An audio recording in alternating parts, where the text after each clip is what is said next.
बहू, ओ बहू, क्या कर रही हो?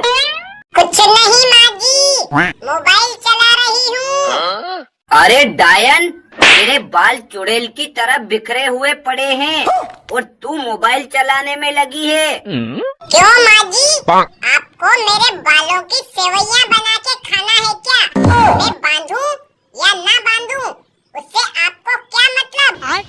अरे डायन, मुझे तो तेरे बालों से कोई लेना देना नहीं है, लेकिन मैं तुझे साफ साफ बोल रही हूँ, तू जब भी खाना बनाए तो बालों को बांध कर बनाया कर। तुझे पता है, कल मेरे खाने में से 4 बाल निकले हैं।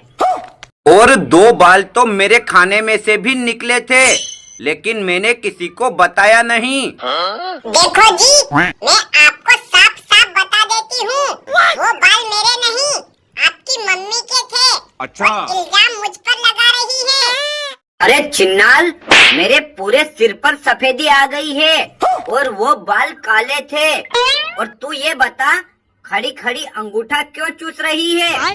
अरे माँ, ये आपने आज देखा क्या? ये जिस दिन से शादी करके हमारे घर में आई है, तब से इसी तरह से अंगूठा चूसती रहती है और उसी हाथ से आटा गूंथती है और फिर खाना भी उसी हाथ से बनाती है। अरे तुम दोनों गांव के गंवार माँ बेटे क्या जानो अंगूठा चूसने का मजा।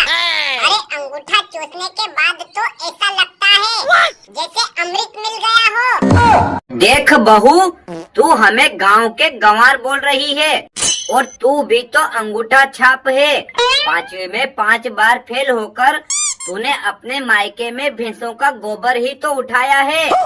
हाँ माँ, तुम बिल्कुल सही बोल रही हो। अच्छा। और जब हमारी शादी नहीं हुई थी, तब मैं एक बार इसके मायके में गया था, तो इसकी सहेलियाँ मुझे बता रही थी कि ये महीने महीने भर तक नहीं नहाती है। बस बहुत कर ली मेरी बेइज्जती।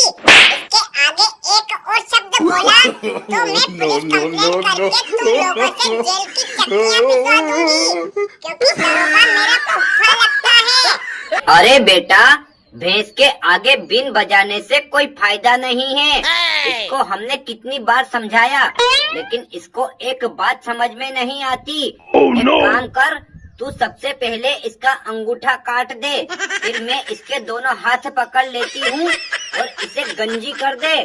फिर ना रहेगा बांझ, ना बजेगी बांसुरी।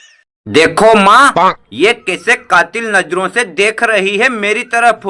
मुझे बहुत डर लग रहा है, ये काम मुझसे नहीं होगा। अरे कमीने, तू आदमी है या छक्का जो अपनी बीवी से डर रहा है? देखो बुढ़िया, उनको पता है मेरे हाथों का पावर, इसलिए वो डर के मारे दूर खड़े हो गए हैं।